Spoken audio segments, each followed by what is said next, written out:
আজকে যেই বিষয়গুলো খেয়ানতের যে সকল প্রকারগুলো নিয়ে আলোচনা করব, এর ভিতরে এক নাম্বার হলো ইসনাদুল উমুর ইলা গায়রি আহলিহি, যে কোনো অযোগ্য ব্যক্তিকে নেতা নির্বাচন করা। অযোগ্য ব্যক্তিকে, একটু জোরে বলেন, নেতা নির্বাচন করা। যে অযোগ্য ব্যক্তিকে যদি সমাজের নেতা হিসেবে নির্বাচন করা হয়, নির্বাচিত করা হয়, অথবা যে কোনো দায়িত্বে যে কোনো স্থানে যদি যথাযথ ব্যক্তিকে দায়িত্ব অর্পণ না করে কোনো অযোগ্য ব্যক্তিকে যদি দায়িত্ব অর্পণ করা হয়, তাহলে এটাও একটি খেয়ানতের অন্তর্ভুক্ত। মুহতারাম হাজরিন, হাদিসের ভিতরে এসেছে যে আল্লাহর নবী একদিন সাহাবীদের মাঝে বক্তব্য দিচ্ছিলেন যে এই অযোগ্য ব্যক্তিকে নেতা নির্বাচন করা এটা তো খেয়ানত, এমনকি এটা কিয়ামতের যত আলামত রয়েছে এর ভিতরে এটাও একটি। কিয়ামতের আলামতের একটি আলামত হলো অযোগ্য ব্যক্তিকে নেতা নির্বাচন করা। মুহতারাম হাজরিন, আল্লাহর নবী এক মজলিসের ভিতরে সাহাবায়ে কেরামের মাঝে বক্তব্য দিচ্ছেন। বুখারী শরীফের হাদিসের ভিতরে ঘটনা এসেছে, হযরত আবু হুরায়রা রাদিয়াল্লাহু তাআলা আনহু বর্ণনা করেন, আল্লাহর নবী একদিন এক মজলিসের ভিতরে সাহাবীদের মাঝে বক্তব্য দিচ্ছিলেন। আল্লাহর নবীর কথার মাঝে একজন গ্রাম্য ব্যক্তি আসলো। জাহু আরাবিয়্যুন, একজন গ্রাম্য ব্যক্তি চলে আসলো। চলে আসার পরে আল্লাহর নবীর কথা চলাকালীন সময় সে প্রশ্ন করে ফেলল, ইয়া রাসূলুল্লাহ মাতা সাআ, কিয়ামত কখন কায়েম হবে? আল্লাহর নবী তার আলোচনা বন্ধ করে নাই, বিশ্ব নবী তার আলোচনা বন্ধ করেনি। আলোচনা করতেছে, কথার মাঝে কথা বললে কিন্তু মানুষের মন মেজাজ খারাপ হয় কিনা? আল্লাহর নবীর আলোচনার মাঝে ওই গ্রাম্য ব্যক্তি এসে প্রশ্ন করে ফেলল, মাতা সাআ ইয়া রাসূলুল্লাহ, ইয়া রাসূলুল্লাহ কিয়ামত কখন কায়েম হবে? আল্লাহর নবী তার প্রশ্নের কোনো উত্তর দিলেন না, আলোচনার সামনে চালিয়ে যেতে লাগলেন। সাহাবায়ে কেরাম একে অপরকে বলতে লাগলো যে আল্লাহর নবী এই ব্যক্তির কথা শুনেছে, কিন্তু কথার মাঝখানে কথা বলার কারণে আল্লাহর নবী বিষয়টা অপছন্দ করেছে, এই জন্য তার কোনো উত্তর দেয়নি। আর কিছু সাহাবায়ে কেরাম একে অপরকে বলতে লাগলো যে না, নবীজি তার কথা শুনে নাই, তার প্রশ্নটাই নবীজি শুনে নাই, এই জন্য উত্তর দেয়নি। আল্লাহর নবী আলোচনা শেষ করার পরে বললেন, আইনা সাইলু আনিস সাআ, কিয়ামত সম্পর্কে প্রশ্নকারী কোথায়? কিয়ামত সম্পর্কে যে প্রশ্ন করেছিল সেই ব্যক্তি কোথায়? সে বলে, হা আনা ইয়া রাসূলুল্লাহ, ইয়া রাসূলুল্লাহ আমি এখানে। আল্লাহর নবী বলেন, ইযা দুইয়াতিল আমানাতু ফান্তাযিরিস সাআ, তুমি প্রশ্ন করেছো কিয়ামত কখন কায়েম হবে, শুনে রাখো। ইযা দুইয়াতিল আমানাতু ফান্তাযিরিস সাআ, যখন সমাজের ভিতরে আমানত নষ্ট করা হবে, মানুষের ভিতর থেকে যখন আমানতদারি উঠে যাবে, ফান্তাযিরিস সাআ, তখন তুমি কিয়ামতের অপেক্ষা করো। সাহাবী প্রশ্ন করলেন, ইয়া রাসূলুল্লাহ আমানত কিভাবে উঠে যাবে? সমাজ থেকে আমানত উঠে যাবে, এটা কি করে বুঝবো? কখন আমানত উঠে যাবে? বুখারী শরীফের ভিতরে এসেছে, আল্লাহর নবী বলেন, ইযা উসিদাল আমরু ইলা গায়রি আহলিহি ফান্তাযিরিস সাআ, সমাজের ভিতরে যখন অযোগ্য ব্যক্তির হাতে নেতৃত্ব অর্পণ করা হবে, অযোগ্য ব্যক্তিকে সমাজে যখন নেতা বানানো হবে, আল্লাহর নবী বলেন তখন সমাজ থেকে আমানত উঠে যাবে। মুহতারাম হাজরিন, তাহলে প্রশ্ন কি? প্রশ্ন করলো যে ইয়া রাসূলুল্লাহ কিয়ামত কখন কায়েম হবে? নবীজি কি উত্তর দিলেন? আমানত যখন উঠে যাবে। উত্তর দিতে হবে কি যখন উঠে যাবে? আমানত যখন সমাজ থেকে উঠে যাবে, সমাজের ভিতরে যখন আমানত নষ্ট করা হবে, ব্যক্তিগত জীবনে আমানত নষ্ট করা হবে, পারিবারিক জীবনে আমানত নষ্ট করা হবে, সামাজিক জীবনে আমানত নষ্ট করা হবে, রাষ্ট্রীয় জীবনে আমানত নষ্ট করা হবে। যেই দায়িত্বের ভিতরে বসে থাকবে, যেই দায়িত্বের ভিতরে তাকে নিয়োজিত করা হয়েছে, বেতন ভাতা দেওয়া হচ্ছে, এরপরেও জনগণকে সেবা দিবে না, সমাজের ভিতরে জনগণকে সেবা দিবে না, জনগণের উপর জুলুম অত্যাচার করবে, নানা রকমের দুর্নীতি অন্যায় অবিচার করবে। মুহতারাম হাজরিন, আল্লাহর নবী বলেন এইরকম আমানত যখন উঠে যাবে তখন কিয়ামত কায়েম হবে। আমানত উঠে গেলে কি কায়েম হবে? এখন প্রশ্ন, সাহাবী আবার প্রশ্ন করলেন, ইয়া রাসূলুল্লাহ, আমানত কিভাবে উঠে যাবে? আমানত কিভাবে উঠে যাবে? আল্লাহর নবী বলেন যে ইযা উসিদাল আমরু ইলা গায়রি আহলিহি, যখন অযোগ্য ব্যক্তির হাতে যখন নেতৃত্ব প্রদান করা হবে, ফান্তাযিরিস সাআ, আল্লাহর নবী বলেন ইযা উসিদাল আমরু ইলা গায়রি আহলিহি ফান্তাযিরিস সাআ, যখন অযোগ্য ব্যক্তির হাতে নেতৃত্ব প্রদান করা হবে তখন কিয়ামতের অপেক্ষা করো। অর্থাৎ অযোগ্য ব্যক্তির হাতে আল্লাহর নবী বললেন যে নেতৃত্ব প্রদান করা, এইটা হলো সমাজ থেকে আমানত উঠে যাওয়ার একটা মাধ্যম। সমাজ থেকে আমানত উঠে যাওয়ার একটি মাধ্যম অযোগ্য ব্যক্তির হাতে নেতৃত্ব অর্পণ করা। এই জন্য যোগ্য ব্যক্তির হাতে নেতৃত্ব অর্পণ করতে হবে।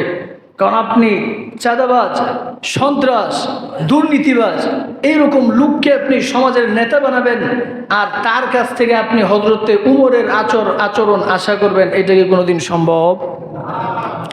নেতা নির্বাচনের ক্ষেত্রে দেখতে হবে তার ভিতরে মনুষ্যত্ব আছে কিনা, তার ভিতরে মানবতা আছে কিনা, তার ভিতরে দিনদারি আছে কিনা, তার ভিতরে তাকওয়া আছে কিনা।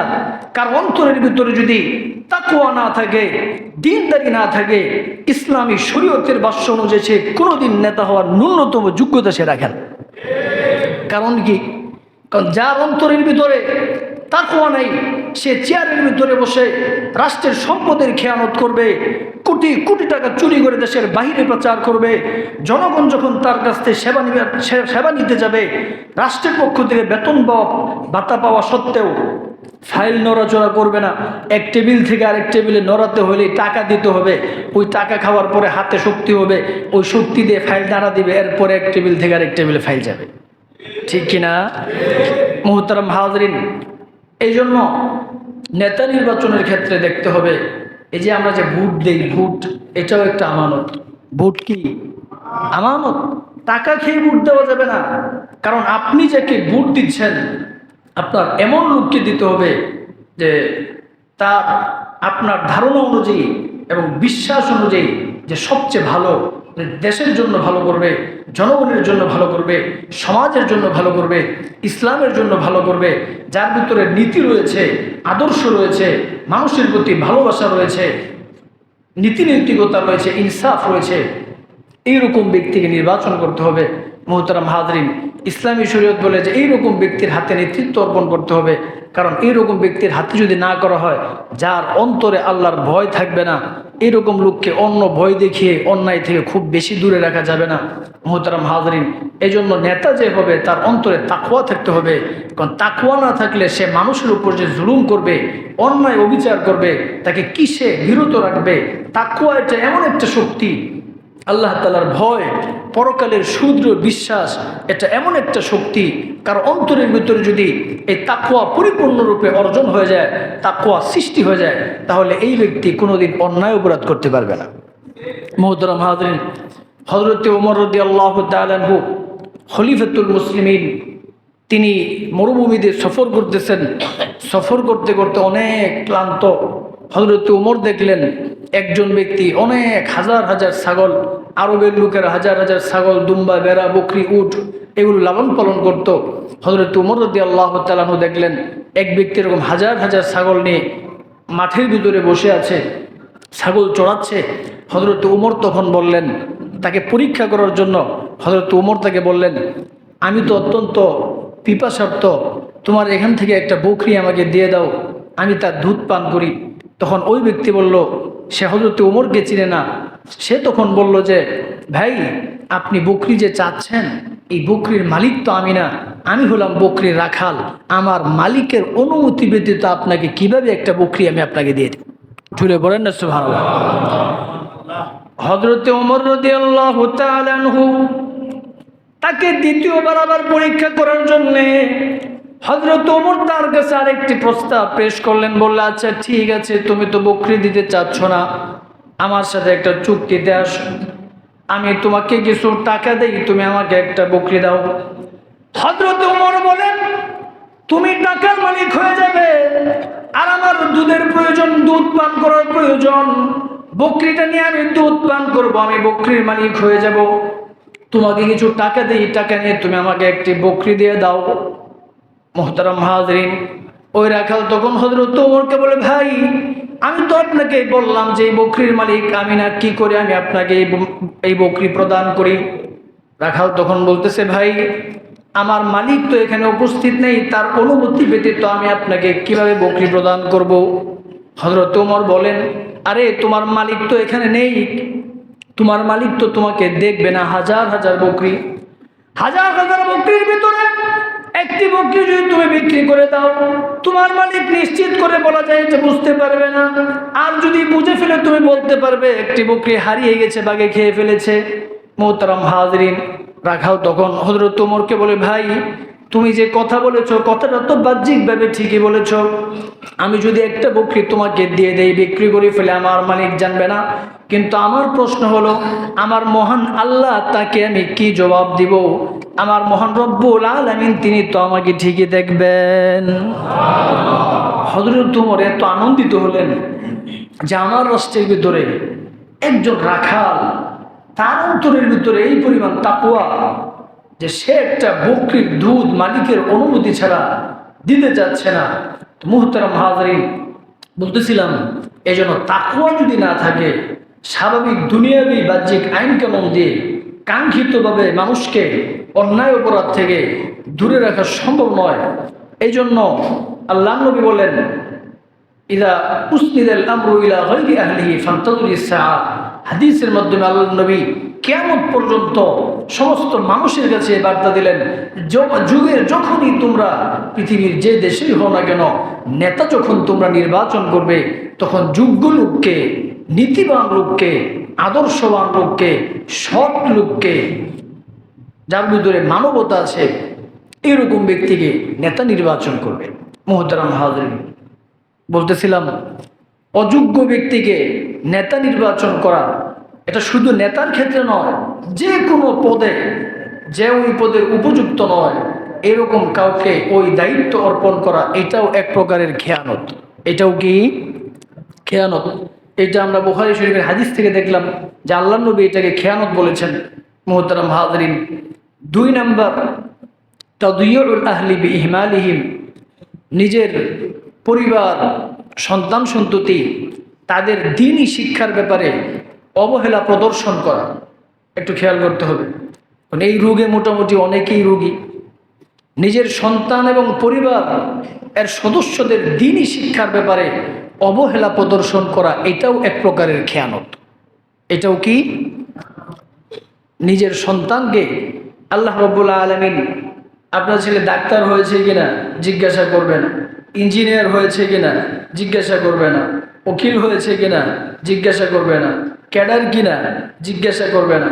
মুহতারাম হাজরিন, কিন্তু কি সম্পর্কে জিজ্ঞাসা করা হবে? ইবাদত সম্পর্কে জিজ্ঞাসা করা হবে, আমল সম্পর্কে প্রশ্ন করা হবে। তো আমল কি ইলম অর্জন ছাড়া কোনোদিন করা যায়? কোরআন তেলাওয়াত ব্যতীত কি নামাজ কল্পনা করা যায়? মুহতারাম হাজরিন, এই জন্য আল্লাহ নবী বলেন, তলাবুল ইলমি ফরিদাতুন আলা কুল্লি মুসলিম। প্রত্যেক মুসলিম নরনারীর উপর দরকার পরিমাণ, জরুরি পরিমাণ, প্রয়োজন পরিমাণ শরীয়তের জ্ঞান অর্জন করা ফরজ। আল্লাহ নবী বলেন, দুনিয়ার কোনো মানুষ যদি, কোনো অভিভাবক যদি তার সন্তানকে জরুরি পরিমাণ, মৌলিক প্রয়োজন পরিমাণ যতটুকুর দ্বারা শরীয়তের বিধানগুলো মৌলিকভাবে পালন করা যায়, এতটুকু মৌলিক শিক্ষা থেকে কোনো ব্যক্তি যদি তার সন্তানকে বঞ্চিত করে, তাহলে এটা হবে সন্তানের সাথে অভিভাবকের খেয়ানত। মুহতারাম হাজরিন, আল্লাহ নবী বলেন, আলা কুল্লুকুম রাইন ওয়া কুল্লুকুম মাসউলুন আন রাইয়াতিহি। আল্লাহ নবী বলেন যে তোমরা প্রত্যেকেই দায়িত্বশীল। রাষ্ট্রপ্রধান তার রাষ্ট্রের নাগরিকদের ব্যাপারে দায়িত্বশীল। রাষ্ট্রের নাগরিকদেরকে সম্পর্কে রাষ্ট্রপ্রধানকে জিজ্ঞাসা করা হবে, তুমি তাদের সাথে কি আচরণ করেছ, তুমি তাদের দ্বীনি শিক্ষা নিশ্চিত করেছিলে কিনা, তাদের দ্বীনি শিক্ষার ব্যবস্থা করেছিলে কিনা, সুযোগ দিয়েছিলে কিনা, সুযোগ রেখেছিলে কিনা।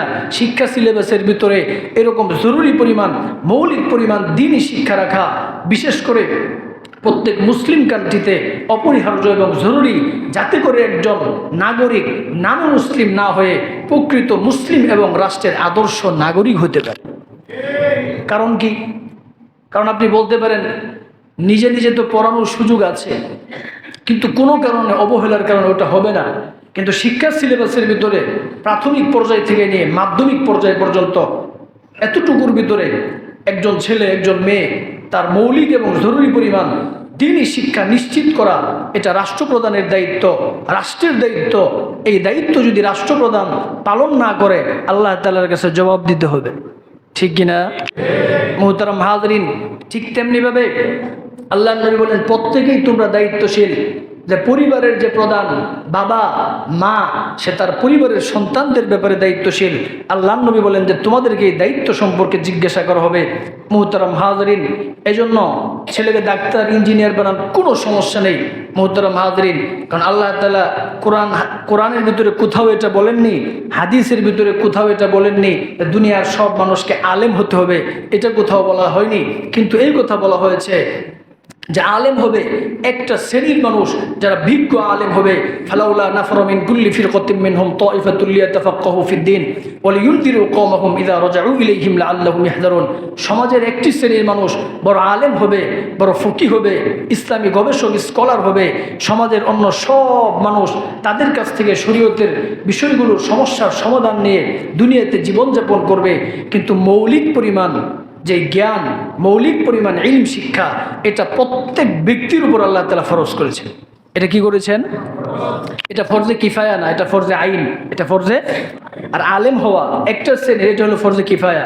একটা শ্রেণীর মানুষ যদি আলেম হয়, ব্যাস সমাজের অন্যদের থেকে দায়িত্ব আদায় হয়ে যাবে। এখন আপনারা বলেন তো, নামাজ সম্পর্কে মাসআলা মাসাইল আছে না? আর একজন মানুষ যদি কোরআন তেলাওয়াত করতে না পারে, অনেক সময় আমরা বলি না, এটা তো স্পষ্ট যে কোরআনে কারীমের তেলাওয়াতের ভিতরে এইরকম কিছু ভুল আছে যে একটা ভুলের কারণেই আপনার নামাজ নষ্ট হয়ে যেতে পারে। নামাজ কি হয়ে যেতে পারে? এমনকি মাত্র একটা জের জবরের ভুল, জের জবরের ভুলের কারণে কি হতে পারে? নামাজ নষ্ট হতে পারে। যেমন আমি একটু উদাহরণ দিই, কোরআনে কারীমে একটি আয়াত আছে, ইন্নাল্লাহা বারিউম মিনাল মুশরিকিনা ওয়া রাসূলুহু, ইন্নাল্লাহা বারিউম মিনাল মুশরিকিনা ওয়া রাসূলুহু। আয়াতের অর্থ হলো, আমি যেভাবে পড়লাম ওয়া রাসূলুহু পড়েছি, লাম শব্দের ভিতরে যদি পেশ দিয়ে পড়া হয়, এর অর্থ হবে নিশ্চয় আল্লাহ তাআলা এবং তার রাসূল মুশরিকদের সাথে সম্পর্ক ছিন্ন করেছেন। একটু অর্থটা সবাই বলেন, আল্লাহ তাআলা এবং তার রাসূল কি করেছেন? এখানে লাম শব্দের ভিতরে কি দিয়ে পড়লাম? পেশ দিয়ে পড়লাম। আর যদি আমি শুধুমাত্র এতটুকু ভুল পড়ি নামাজের ভিতরে, ইন্নাল্লাহা বারিউম মিনাল মুশরিকিনা ওয়া রাসূলিহি, লুহুর জায়গায় যদি লিহি পড়ি, সাথে সাথে নামাজ ভঙ্গ। কেন? দেখেন অর্থের মারাত্মক কেমন বিকৃতি হয়। তখন অর্থ হবে নিশ্চয়ই আল্লাহ তাআলা মুশরিকদের সাথে এবং তার রাসূলের সাথে সম্পর্ক ছিন্ন করেছেন। নাউজুবিল্লাহ। আল্লাহ কি রাসূলের সাথে সম্পর্ক ছিন্ন করেছে? আল্লাহ যদি রাসূলের সাথে সম্পর্ক ছিন্ন করে, রাসূল কি আর রাসূল থাকে? নবী কি আর নবী থাকে? তাহলে কত মারাত্মক রকমের বিকৃতি। এই অর্থের যে বিকৃতি হলো, এটা কিসের পরিবর্তনের কারণে? একটু জুড়ে বলেন। একটা মাত্র পেশ আর জেরের পরিবর্তনের কারণে। এরকম উদাহরণ দিতে গেলে আলাদা বয়ান হবে ইনশাআল্লাহ মুহতারাম হাজিরিন। এই জন্য বলতেছিলাম যে আল্লাহ নবী বলেন যে খায়রুকুম মান তাআল্লামাল কুরআন ওয়া আল্লামা, যারা কোরআন শিখে এবং শিক্ষায়, আল্লাহ নবী বলেন তারা তোমাদের মাঝে সর্বশ্রেষ্ঠ এবং উত্তম। দুনিয়ার মানুষের দৃষ্টিতে মানুষ যাই মনে করুক মুহতারাম হাজরিন, আল্লাহ নবী বলেন যে খায়রুকুম মান তাআল্লামাল কুরআন ওয়া আল্লামা, যারা কোরআন শিখবে, শিক্ষা দিবে, কোরআন অনুযায়ী যদি আমল করে, ওই আদর্শ অনুযায়ী যদি চলে, তাহলে ওই মানুষগুলো আল্লাহ নবী বলেন সমাজের সর্বশ্রেষ্ঠ। এখন আলেম হয়ে গেলেই কি সর্বশ্রেষ্ঠ হবে? আলেমের যেরকম ফজিলত আছে, আবার হাদিসের ভিতরে এটাও আছে যে সর্বপ্রথম জাহান্নাম উদ্বোধন করা হবে একজন আলেমকে দিয়ে। কাকে? আলেমকে দেওয়া হবে। এমনকি মুজাহিদকে দেওয়া হবে। মুজাহিদ, শহীদ, যে শহীদ, এই শহীদকে জাহান্নামে প্রথম নিক্ষেপ করা হবে। কেন? তার জিহাদের সময় উদ্দেশ্য ভালো ছিল না, আল্লাহর রাস্তায় আল্লাহর দ্বীন প্রতিষ্ঠার জন্য জিহাদ করেনি, জিহাদ করেছে লোকেরা তাকে বীর বলবে। লোকেরা তাকে কি বলবে? বীর বলবে, তার সুনাম করবে। এরকম সুনাম সুখ্যাতির জন্য যে শহীদ হবে, আল্লাহ নবী বলেন যে এই শহীদ যাদেরকে প্রথমে জাহান্নামে নিক্ষেপ করা হবে, সেও এদের একজন। মুহতারাম হাজিরিন, এজন্য আমরা আমাদের সন্তানকে যা পড়াই, যে বিষয়ে পড়াই, আমাদের সন্তানদের মৌলিক জরুরি পরিমাণ কোরআন শিক্ষা নিশ্চিত করা, এটা আমাদের প্রত্যেক অভিভাবকের অপরিহার্য দায়িত্ব। কি দায়িত্ব? এটা শব্দটা বলি নাকি ঐচ্ছিক বিষয়? এখানে আল্লাহ তাআলা কোনো অপশন দেননি, এজন্য আমারও কোনো অপশন দেওয়ার সুযোগ নেই। অপরিহার্য দায়িত্ব।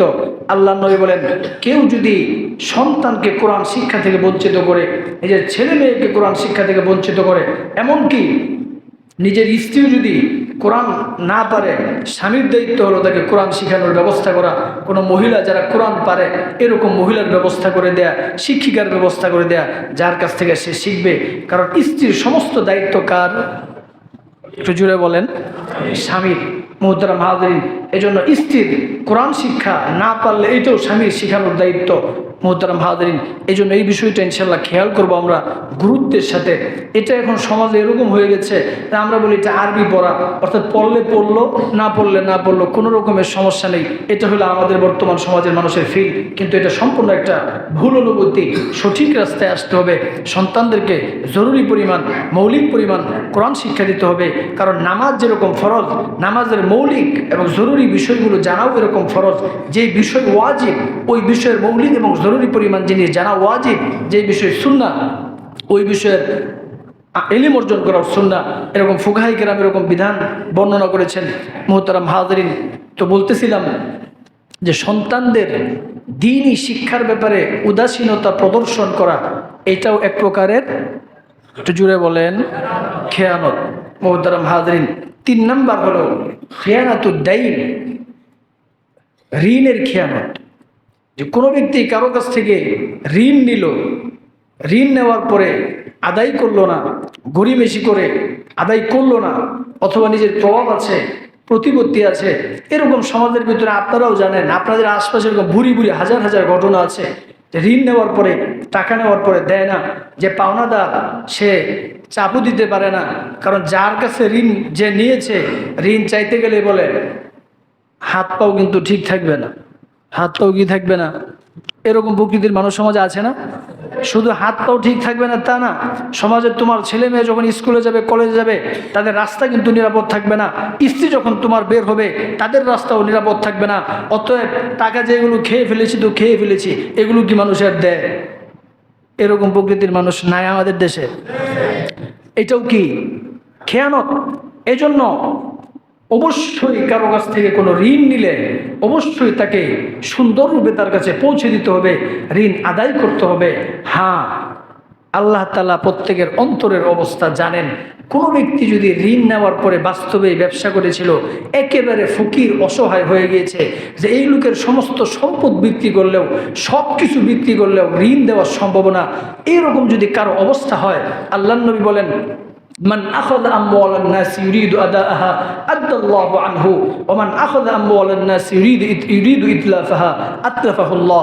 কোনো ব্যক্তি যদি ঋণ নেওয়ার সময় তার মনের ভিতরে পরিপূর্ণরূপে নিয়ত থাকে যে আমি এই ঋণ পরিশোধ করে দিব, কিন্তু এরপরে দেখা গেল সে টাকা নিয়ে ব্যবসার ভিতরে লাগালো, ফ্যাক্টরি আগুনে পড়ে গেল, পানির ভিতরে ডুবে কোটি কোটি টাকার সম্পদ নষ্ট হয়ে গেল, এমনকি ওই লোকের অন্য যত সম্পদ রয়েছে সব বিক্রি করেও, সব কিছু বিক্রি করেও ঋণ পরিশোধ সম্ভব না, এরপরেও কিছু ঋণ বাকি রয়ে গেল, আংশিকই বাকি রয়ে গেল বা পূর্ণই বাকি রয়ে গেল, তার ওয়ারিস যারা, ছেলে মেয়ে যারা, তারা এই ব্যক্তির ইন্তেকালের পরে তার সম্পদ থেকে যে ঋণ পরিশোধ করবে, এরকম সম্পদও নাই, কোনো সম্পদ নাই, দেওয়ার মতো কিছুই নাই। আল্লাহর নবী বলেন, এইরকম বাস্তবে যদি কেউ বিপদগ্রস্ত হয়, তাহলে কিয়ামতের দিন আল্লাহ তাআলা ওই পাওনাদারের ঋণ স্বয়ং নিজে আদায় করে দিবেন। এটা হলো আল্লাহর নবী বলেন, মান আখাযা আমওয়ালান নাস ইউরিদু আদাআহা, ঋণ নিয়েছে, নেওয়ার সময় নিয়ত ছিল আদায় করে দিব, কি করব? এরপরে সে এমন ভয়াবহ বিপদের ভিতরে পড়েছে, আর কোনোভাবে সম্ভব না। এর অর্থ হলো এটা না যে আপনি নিয়েছেন ঋণ 1 কোটি 5 কোটি, আপনি 1 কোটি 50 লাখ দিতে পারেন, এটাও দিচ্ছেন না। না, আপনি তো যা আছে সেখান থেকে দিবেন। দেওয়ার পরেও যদি আপনার সম্পত্তিতে আর দেওয়ার মতো কোনো কিছুই অবশিষ্ট না থাকে, এরপরে যেটা আপনার উপর থেকে যাবে, আল্লাহর নবী বলেন যে কিয়ামতের দিন সময় আল্লাহ এই ব্যক্তিকে ক্ষমা করে পাওনাদারের পাওনা বুঝিয়ে দিবেন। আল্লাহ তাআলার জন্য কি বুঝিয়ে দেওয়া সহজ না কঠিন? ব্যাপার না। বান্দাকে যদি বলে যে বান্দা চিন্তা করিস না, তোর তো ঋণ 1 কোটি 2 কোটি, আচ্ছা ঠিক আছে, তোকে এই দিক দিয়ে সুবিধা একটু বেশি দিয়ে দিলাম, জুড়ে বলেন না সুবহানাল্লাহ। এবং আল্লাহ নবী ওয়ামান আখায আমওয়ালান নাস ইউরিদু ইতলাফাহা আতলাফাহুল্লাহ। আর যে ব্যক্তি কোনো ব্যক্তির কাছে ঋণ নেয়, ঋণ নেওয়ার সময় তার নিয়ত হলো যে এই ঋণ আর জীবনে কোনোদিন আদায় করব না, এই ঋণ কি করব না, জীবনে কোনোদিন আদায় করব না, আল্লাহ নবী বলেন যে আতলাফাহুল্লাহ, এই ব্যক্তিকে আল্লাহ তাআলা ধ্বংস করবেন। কিয়ামতের দিন এই ব্যক্তির জাহান্নামের শাস্তি ভোগ করতে হবে, তার সমস্ত আমলগুলো পাওনাদারকে দিয়ে দেওয়া হবে সেদিন। আর যদি আমল দেওয়ার পরেও তার ঋণ পরিশোধ না হয় পাওনাদারের, তাহলে এই পাওনাদারের যত গুনাহ রয়েছে, এই যে ঋণ গ্রহণকারী ব্যক্তি, তার মাথার উপর এই গুনার বোঝা আল্লাহ তাআলার পক্ষ থেকে চাপিয়ে দেওয়া হবে। মুহতারাম হাজিরিন, বলতেছিলাম যে খিয়ানাতুদ দাইন, ঋণের যে খেয়ানত, ঋণ গ্রহণ করে আদায় না করা, এটাও মারাত্মক রকমের একটি খেয়ানত। এটা হলো 3 নম্বর আজকের আলোচনার। 4 নম্বর হলো খিয়ানাতুল্লাহি ওয়া রাসূল, আল্লাহ এবং তার রাসূলের সাথে খেয়ানত করা। একটু কার সাথে খেয়ানত করা? আল্লাহ রাব্বুল আলামিন বলেন, ইয়া আইয়ুহাল্লাযীনা আমানু লা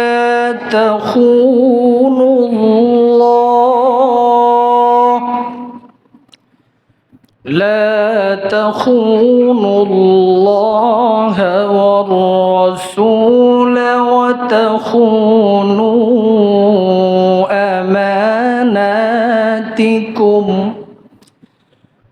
وتخونوا أماناتكم وأنتم تعلمون। আল্লাহ তাআলা বলেন, ইয়া আইয়ুহাল্লাযীনা আমানু, হে ঈমানদারগণ, লা তাখুনুল্লাহ, তোমরা আল্লাহর সাথে খেয়ানত করো না, ওয়ার রাসূলা, এবং আল্লাহর রাসূল মুহাম্মদুর রাসূলুল্লাহ সাল্লাল্লাহু আলাইহি ওয়াসাল্লাম, তার সাথে খেয়ানত করো না, ওয়া তাখুনু আমানাতিকুম, এবং তোমাদের কাছে দুনিয়ার মানুষের যেই সমস্ত আমানত রাখা হয় এইগুলোর ব্যাপারেও কি করো না, খেয়ানত করো না। আল্লাহ এবং তার রাসূলের সাথে খেয়ানতের অর্থ কি? আল্লাহ তাআলার সাথে খেয়ানতের অর্থ হলো, এর ব্যাখ্যা হলো, আল্লাহ তাআলার যত বিধিবিধান রয়েছে, আল্লাহ তাআলার যত বিধিবিধান রয়েছে এইগুলো পালন না করা, এটাও এক প্রকারের খেয়ানত, আর অস্বীকার করা এটাও আরেক প্রকারের খেয়ানত। কয়টা কথা বললাম? আল্লাহ এবং তার রাসূলের যে সমস্ত বিধিবিধান রয়েছে পালন না করা এটা কি? এটাও খেয়ানত। আর অস্বীকার করা এটা আরো বড় রকমের খেয়ানত। মুহতারাম হাজরিন, ঠিক তেমনিভাবে রাসূল করিম সাল্লাল্লাহু আলাইহি ওয়াসাল্লামের যে আদেশ এবং নিষেধ, তার যে সুন্নাহ, তার আদর্শ, নবীজির আদর্শ গ্রহণ না করা, বিশ্ব নবীর আদর্শ গ্রহণ না করা, এটাও খেয়ানত। ব্যক্তি জীবন, পারিবারিক জীবন, সামাজিক জীবন, রাষ্ট্রীয় জীবন, জীবনের প্রতিটা ধাপে, প্রতিটি ক্ষেত্রে কোন জায়গায় কীভাবে চলতে হবে, এমনকি বাথরুমে যাওয়ার সময় কিভাবে যেতে হবে, এই বিষয়েও মুহাম্মদুর রাসূলুল্লাহ সাল্লাল্লাহু আলাইহি ওয়াসাল্লামের জীবনের ভিতরে উত্তম আদর্শ রয়েছে। জুড়ে পড়েন না সুবহানাল্লাহ। মুহতারাম হাজিরিন, লাকাদ কানা লাকুম ফি রাসূলিল্লাহি উসওয়াতুন হাসানাহ। মুহতারাম হাজিরিন, আল্লাহ তাআলা বলেন যে মুহাম্মদুর রাসূলুল্লাহ সাল্লাল্লাহু আলাইহি ওয়াসাল্লামের ভিতরে উত্তম আদর্শ রয়েছে। কারণ জীবনের একজন মানুষের জীবনে কিয়ামত পর্যন্ত যত মানুষ আসবে, জীবনে এমন কোনো ক্ষেত্র আসবে না যেই ক্ষেত্রে বা খাতে নবী থেকে আদর্শ বর্ণিত নেই। ব্যবসায়ী হিসেবে নবী মুহাম্মদুর রাসূলুল্লাহ সাল্লাল্লাহু আলাইহি ওয়াসাল্লামের ভিতরে আদর্শ রয়েছে। একজন বালকের জন্য বালক মুহাম্মদুর রাসূলুল্লাহর ভিতরে আদর্শ রয়েছে। একজন যুবকের জন্য যুবক মুহাম্মদুর রাসূলুল্লাহ সাল্লাল্লাহু আলাইহি ওয়াসাল্লামের ভিতরে আদর্শ রয়েছে। একজন স্বামীর জন্য আদর্শ স্বামী মুহাম্মদুর রাসূলুল্লাহর ভিতরে আদর্শ রয়েছে। একজন নানার জন্য আদর্শ নানা মুহাম্মদুর রাসূলুল্লাহর ভিতরে আদর্শ রয়েছে। একজন রাষ্ট্রপ্রধান হিসেবে রাষ্ট্রপ্রধান মুহাম্মদুর রাসূলুল্লাহর ভিতরে আদর্শ রয়েছে। একজন সেনাপতি হিসেবে সেনাপ্রধান হিসেবে যুদ্ধের ময়দানে প্রধান সেনাপতি হিসেবে কি আদর্শ কি পালন করবে, এই ক্ষেত্রেও নবী মুহাম্মদুর রাসূলুল্লাহ সাল্লাল্লাহু আলাইহি ওয়াসাল্লামের ভিতরে আদর্শ রয়েছে। জীবনের প্রতিটি ক্ষেত্রে প্রত্যেক বিষয়ে আল্লাহর নবীর জীবনের ভিতরে পূর্ণাঙ্গ আদর্শ রয়েছে। মুহতারাম হাজিরিন, তা নবীজি সাল্লাল্লাহু আলাইহি ওয়াসাল্লামের এই আদর্শ গ্রহণ না করা নবীর সাথে খেয়ানত। কার সাথে খেয়ানত? মুহতারাম হাজিরিন, আল্লাহ তাআলার বিধিবিধান পালন না করা বা অস্বীকার করা কার সাথে খেয়ানত? আল্লাহর সাথে। নবীজির আদর্শ গ্রহণ না করা বা অস্বীকার করা এটা নবীজির সাথে খেয়ানত। মুহতারাম হাজরিন, এজন্য রাসূলকে ভালোবাসতে হবে।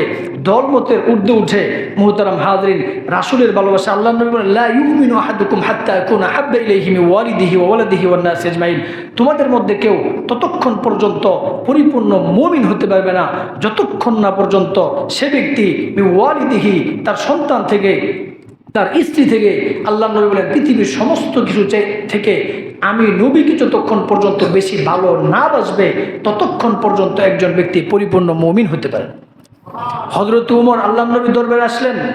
আসার পরে বলেন যে ইয়া রাসূলুল্লাহ, আমি তো মুনাফিক হয়ে গেছি। কেন?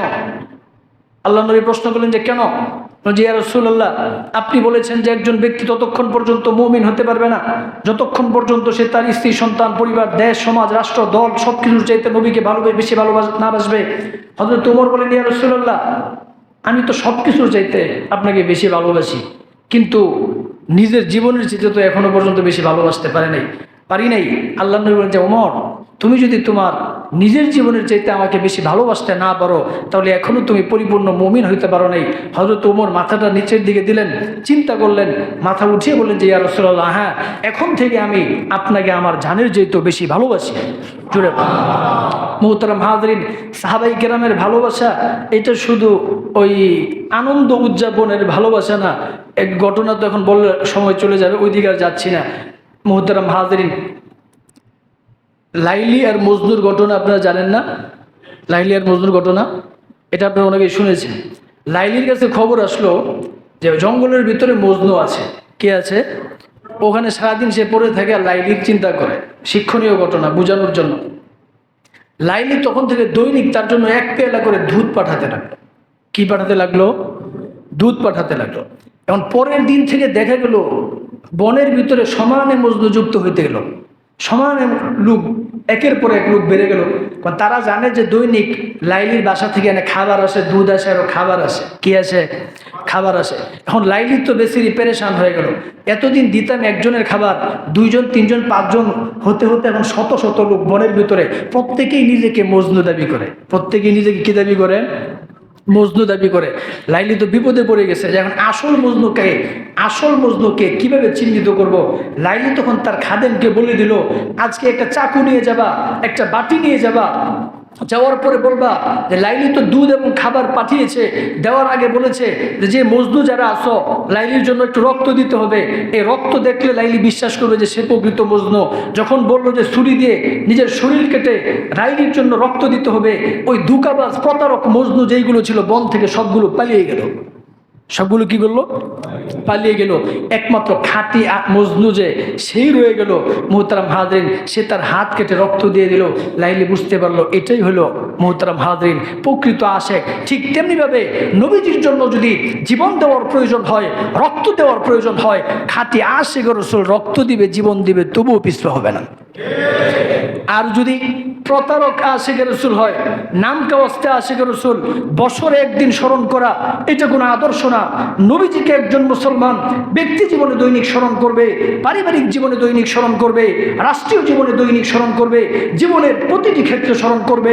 আল্লাহর নবীকে কেউ যদি অবমাননা করে, আল্লাহর নবীকে কেউ যদি গালিগালাজ করে, ওনার চরিত্র নিয়ে যদি কেউ কালিমা লেপনের চেষ্টা করে, মনের ভিতরে ব্যথা লাগবে, অন্তরের ভিতরে ব্যথা লালন করবে, প্রয়োজন হলে রাজপথে দাঁড়াবে, প্রয়োজন হলে আল্লাহর নবীর সম্মান এবং ইজ্জত রক্ষার জন্য রক্ত দিতে হলে রক্তও দিবে। এটা হলো খাটিয়া আশিকের রাসূল।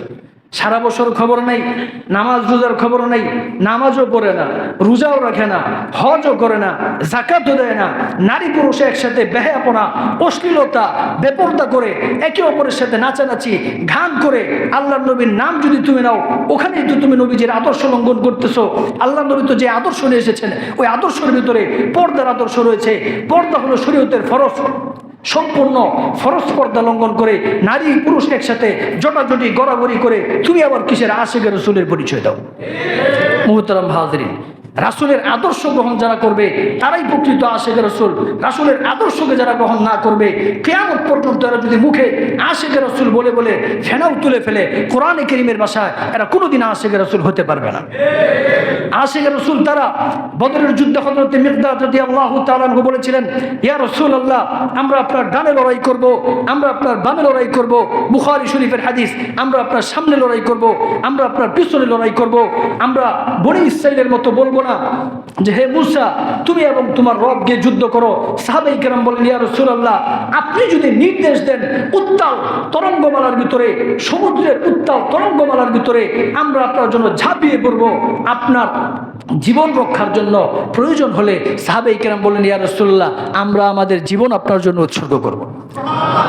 এরা হলো আশিকে রাসূল। হযরত মিকদাদের বক্তব্য শুনে বদরের যুদ্ধের শুরুতে আল্লাহর নবী অত্যন্ত আনন্দিত হলেন।